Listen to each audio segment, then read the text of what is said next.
Welcome to Luca and Miguel. Enjoy the video. In this video, I will show how to change VW Arteon key battery. First, remove the mechanical key by sliding the release and pull it out gently to access the fob. Next, use a small flat tool to pry open the seam and lift the cover slowly to avoid breaking clips. Swap the old CR2032 with the new battery positive side up, snap the fob closed, test the remote, and reinsert the mechanical key. If it fails, reprogram using your vehicle manual. Before you begin, gather a small flat tool, the correct CR2032 battery, and a clean cloth to protect the key fob.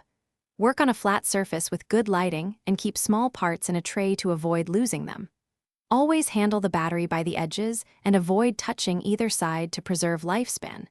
Dispose of the old battery responsibly at a recycling point and wash hands after handling. If unsure, consult a professional technician. Start by removing the mechanical key and opening the fob seam with the flat tool, taking care not to force anything. Note the battery orientation before removing the CR2032 so you can place the new one the same way, positive side up. Press the halves firmly until they click and test the remote at a short distance from the car to confirm functions. If buttons are unresponsive, check contact cleanliness, battery seating, and consult the manual for reprogramming steps. Keep spare battery. Thanks for watching and please subscribe. It's the best investment you'll ever make.